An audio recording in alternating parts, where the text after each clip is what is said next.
বাড়ি থেকে প্ল্যানিং করে এত বড় একটা ব্যাগ নিয়ে বেরিয়ে তো পড়েছিলাম, কিন্তু সমস্ত প্ল্যানিং আমাদের জলে ভেসে গেল। আমরা কিন্তু বিন্দু মাত্র ভাবিনি ওই জায়গার পরিস্থিতিটা এমন হবে। তো হ্যালো এভরিওয়ান, গুড মর্নিং। আপনারা সবাই কেমন আছেন? আমি তো ভালোই আছি। রোজ দিনের মতো চলে আসলাম সুন্দর একটা ব্লগ নিয়ে। আশা রাখছি ব্লগটা আপনাদের খুবই ভালো লাগবে। আমরা গিয়েছিলাম নেপালে, সেখানে ডক্টর দেখিয়ে বেরিয়ে পড়লাম। বাড়ি থেকে যেটা প্ল্যানিং করে বেরিয়েছিলাম সমস্ত কিছু কিন্তু উল্টোটাই হয়ে গিয়েছে। বাড়ি থেকে ভেবেছিলাম যে সেখানে গিয়ে 2-1 দিন স্টে করব, ঘোরাঘুরি করব, কিন্তু এখানে এসে দেখি ওয়েদার এতটা গরম, বিশ্বাস করবেন না, থাকাই যাচ্ছিল না।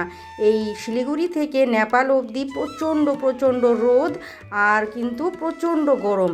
এতটা রোদ দিয়েছে, সেখানে যে 2-1 মিনিট একটু বসে থাকবো সেটাও শান্তি পাচ্ছিলাম না। আমরা যে অবস্থায় গিয়েছি সেই অবস্থায় কিন্তু আমরা বাড়ি ফিরে এসেছি। এইবার নিয়ে আমরা কিন্তু 6 বার নেপালে গেলাম, এরকম পরিস্থিতি কিন্তু ছিল না, মানে এরকম ওয়েদারটা ছিল না। কিন্তু এইবার গিয়ে আমরা কিন্তু নাজেহাল অবস্থা হয়ে গিয়েছি। তো এই যে দেখুন, আমরা এখন রওনা দিলাম। নেপাল থেকে রওনা দিয়েছি, পানি ট্যাঙ্কি এসে পৌঁছালাম। ছেলের এখন খেলনার জিনিস নিতে লাগবে। তো দোকান 4-5টা ঘুরেও তার মনের মতো একটা খেলনা পেল না। শেষে গিয়ে আরেকটা দোকান থেকে একটা গদা নিয়ে নিল। তারপর কিন্তু আমাদের ঘোরাঘুরি করতে খিদেও পেয়েছিল। তারপর গিয়েছিলাম আমরা শ্যামা হোটেলে খাওয়া দাওয়া করতে। সেখানকার খাওয়া দাওয়া ভালোই ছিল। তো এই যে দেখুন আকাশের অবস্থা, আকাশটা তো দেখতে সুন্দর লাগছে, কিন্তু প্রচণ্ড রোদ।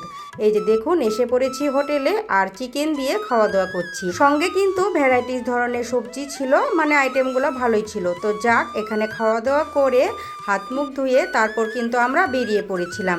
পানিট্যাঙ্কি থেকে এখন কিন্তু আমাদের শিলিগুড়ি যেতে হবে। বেশ কিছুক্ষণ কিন্তু পানিট্যাঙ্কিতে ঘোরাঘুরি করার পর তারপর কিন্তু শিলিগুড়ির বাসে উঠেছিলাম।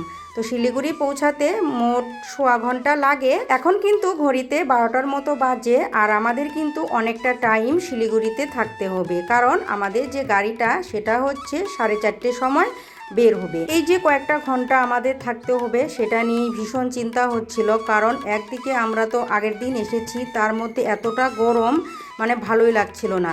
তো এখানে ভেবেছিলাম যে একটা দিন থাকবো, কিন্তু এই যে গরমের জন্যে আমরা ভাবলাম যে কষ্ট করি তবুও আমরা বাড়ি চলে যাই, তবুও একটু শান্তি পাবো।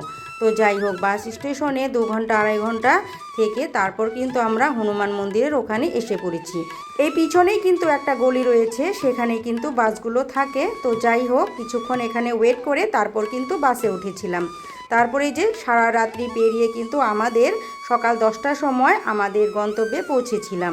তো এটা জানি না কি নদী, তা ভালো লাগলো, তার জন্য আপনাদের সঙ্গে শেয়ার করলাম। আর এ হচ্ছে পঞ্চরত্ন ব্রিজ। এই ব্রিজটা কিন্তু অনেকটাই লম্বা, 3.5 মিনিট লাগে এই ব্রিজটা পার করতে। তো যাই হোক, সারা রাত্রি পেরিয়ে সকাল 10টার সময় আমরা কিন্তু বাড়ি পৌঁছে গেলাম। বাড়িতে পৌঁছেই কিন্তু আমাদের যেটা প্রথম কাজ, যত কাপড় চোপড় রয়েছে সেগুলা কাচা ধোয়া করা। তো কাপড় চোপড়গুলো কাচা ধোয়া করে উঠানটা ঝাড়ু দিয়ে ঘর বাড়ি পরিষ্কার করে তারপর একটু মানে বাইরের রেডিমেড খাওয়া খেয়ে, মানে পরোটা খেয়েছিলাম, সেটা খাওয়া দাওয়া করে একটু ঘুমিয়েছিলাম। সত্যি কথা বলতে যে গাড়ি দিয়ে গেলাম সেই গাড়ি দিয়ে কিন্তু চলে আসলাম, মাঝখানে কয়েকটা ঘন্টা বাইরে ছিলাম। তো এতটুকুই ছিল আমাদের জার্নি। আর এই জার্নিতে কিন্তু প্রচণ্ড ক্লান্ত ছিলাম, কারণ এতটা গরমে এই বাস দিয়ে যাওয়া আসার জার্নিটা কিন্তু অনেকটাই কষ্টের। তো যাই হোক, বাড়িতে এসে যে রান্নাবান্না করব সেটা আর আমার ক্ষমতার মধ্যেই ছিল না। তারপর বিকেলে সমস্ত কাজকর্ম সেরে সন্ধ্যাবেলা ছেলেকে যে পড়াতে বসাবো, ছেলে আমাকে নিজেই বলছে, মা আজ আমরা বাইরে থেকে এসেছি, অনেকটা হয়রান হয়ে গিয়েছি, তাই আজ আর পড়াশোনা করব না। তো আমিও আর ছেলেকে পড়ালাম না। তারপর কিন্তু রাত্রিবেলা সয়াবিন ভাজা, ডিমের অমলেট, আলু সেদ্ধ ভাত বানিয়ে কিন্তু খাওয়া দাওয়া করেছিলাম। আজকের এই ব্লগটি আপনাদের কেমন লাগলো অবশ্যই কিন্তু কমেন্ট বক্সে জানাবেন। আজ আর কিন্তু কোনো দিদি ভাইয়ের নাম উল্লেখ করতে পারলাম না, নেক্সট ভিডিওতে কিন্তু অবশ্যই করব।